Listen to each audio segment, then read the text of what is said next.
հայտարարել, որ Հայաստանը չունի կադաստրի թուղթ, վերին աշճանի տգիտությունը, ես չգիտեմ, թե դա ինչ է, որտեվ երևի Հայաստանը հազվագյուտ երկրներից է աշխարհում, որը ամեն ձևի հիմնարար թուղթ ունի իր գոյությունը վաղնջենական ժամանակներից ապացուցելու համար։ Եվ այս փաստաթուղթը, որը մատնանշեց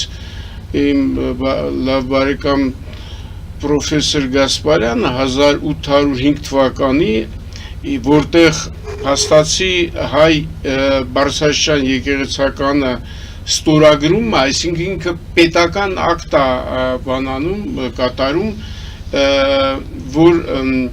ինքը համաձայնա այդ տարածքները, որ իրեն տարածքներն է, այսինքն հայկական տարածքները անցնի ռուսական կայսրության հովանու ներքո, որտեղ այն ժամանակ դե պարզ էր, որ այդ ժողովուրդը կար, բայց չկային զինվորական ուժեր, որպեսզի այդ վերահսկեին, եւ այն ժամանակ հենց այդ ժամանակները նաեւ քննարկվում էր անկախ հայկական պետականություն վերաստեղծելու եւ առաջի թագավորներից մեկը, որ քննարկման էր դրա, դա բանը Սուվորովն էր։ Քանի որ այդ բոլոր փաստերը խորհրդային շրջանում համված են եղել շրջանառությունից, ըստ էության մեր խորհրդային միությունում մեծացած նույնիսկ գիտնականների մեծ մասը երբեք հնարավորություն չի ունեցել այդ փաստերին առնչվելու ցենզուրայի պատճառով։ Հիմա ինչ վերաբերվում է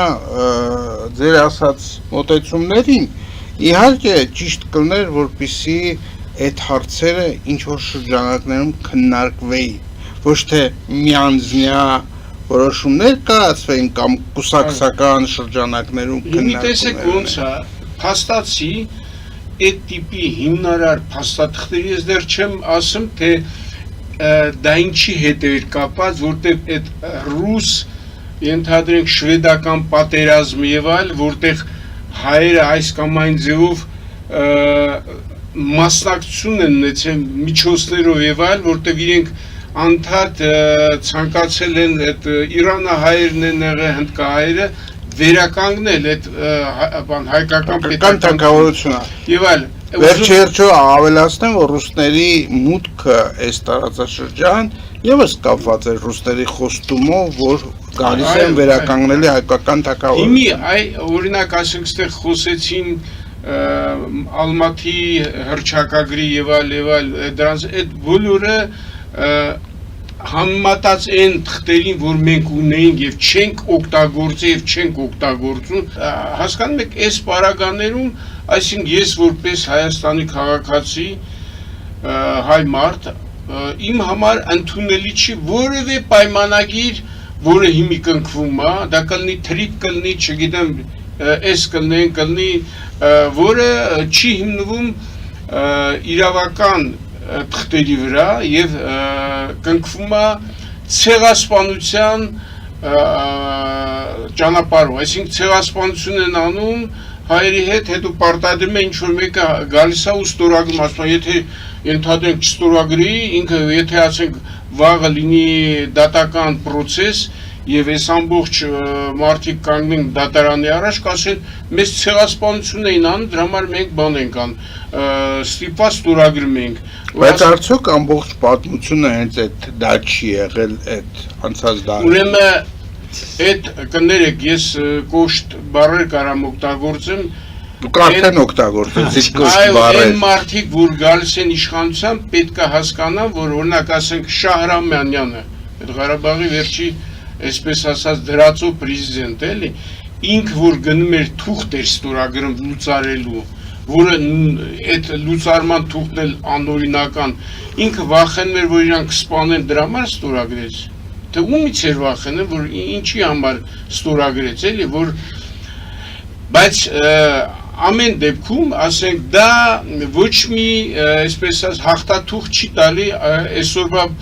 այդ բռնատիրական ռեժիմի ֆաշիստական Ադրբեջանի ձեռքին մենք եկուց այդ պատրելու ենք շպրտենք եւ չենք ճանաչելու ընդհանրապես Ադրբեջանի գոյությունը, որտեղ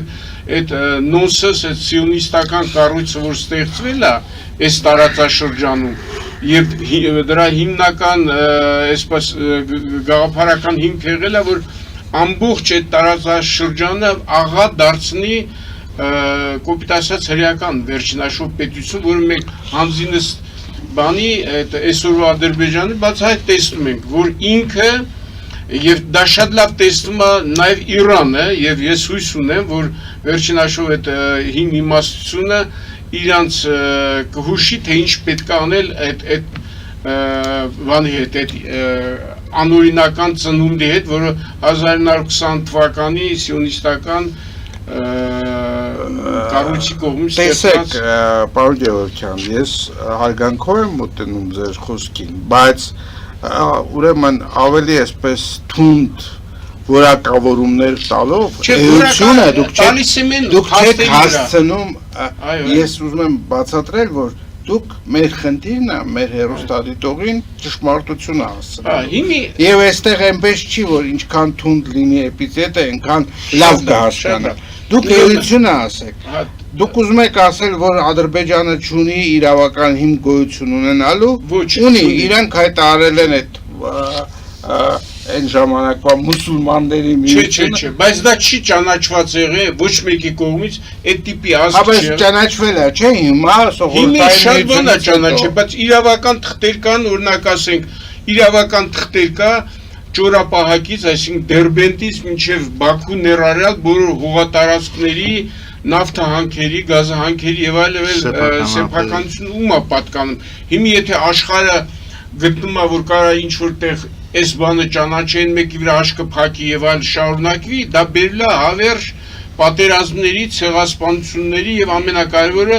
ամենավտանգավորը կուլտուրոցիդի, որը այսինքն մշակութասպանություն, որը կատարվում է, որը կատարվում է, որ եւ որի համար պետքա մասնավորապես Ալիևը կանգնի համապատասխան միջազգային ատյանների առջև։ Ես նորից եմ ասում, որպեսզի Ալիևը կանգնի այդպիսի ատյանի առաջ, պետք է միջազգային իրավունք հասկացությունը եւ ընդհանրապես այդ ընդունված կանոնները գործեն, բայց հիմա մենք ապրում ենք մի դարաշրջանում, որտեղ այդ բոլոր կանոնները խառնվել են իրար, բայց խնդիրը նրա մեջ է, որ որպեսզի դա գործի, պետք է դրա հիմնական հայցվորը գործի, այսինքն հայությունը։ Ես էլ չեմ էլ նայեմ այս պետության վրա, որտեղ սա գտնում եմ խամաչիկային ինչ-որ դրսից ղեկավարվող ինչ-որ կառույցը, որը խոսում է հայկական իսպային գործող միակ պետության մասին, հա։ Այո։ Դե այս խնդիրները ես ուզում ասեմ, ես ուզեմ մեր հեռուստադիտողներ ճիշտ ընկալի, որ մեկ է գալու է հատուցման պահը, այսօր մենք թույլ ենք, ենք եւ այլ, բայց մենք ունենք այն տիպի կռվաններ,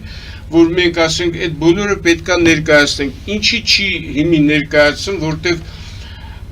Հայաստանի այսօրվա վարչապետ ինքը ասենք ելույթ անում, ասում է Սփյուռքի հայության հետ ես գործ չունեմ։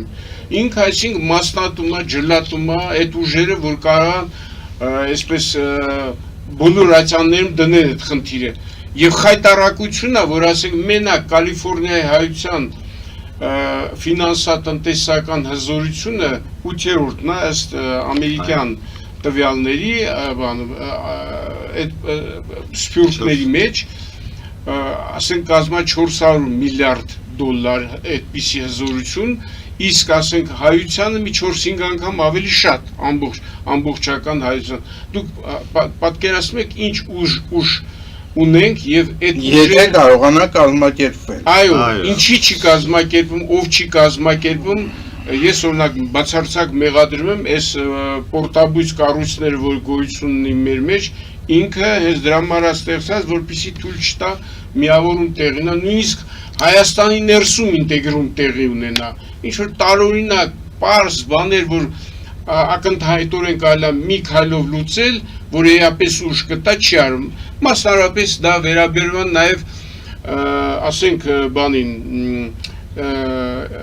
ուղագրությանը, հայկական ուղագրության, չէ, մի դիտողը կասի ուղագրություն, որ այդ շատ կարևոր բան է, որ ընդհանրացնում է հայության ներուժը, որ ասենք ամբողջ հայությունը պետքա գրի նույն ուղագրության, որպեսզի իրար հասկանան մարդիկ, ոչ թե տարանջատեն, լավ այդ ոչ մեկից կախված չի, կարելի մի անգամ ակտու այդ հարցը լուծել, բայց չի արվում դա։ Դրա համար, որովհետև դրա համար պետք է ունենալ այդպիսի պատկերացումներ, այդպիսի աշխարհընկալում, հայության դերի եւ քաղաքակրթության նշանակության բայց այդ մարդիկ, որ եկել են իշխանության, իրանց ծնողները, իրանց պապերը, տատերը չգիտեն, թե իրանց ժառանգները ովքեր են,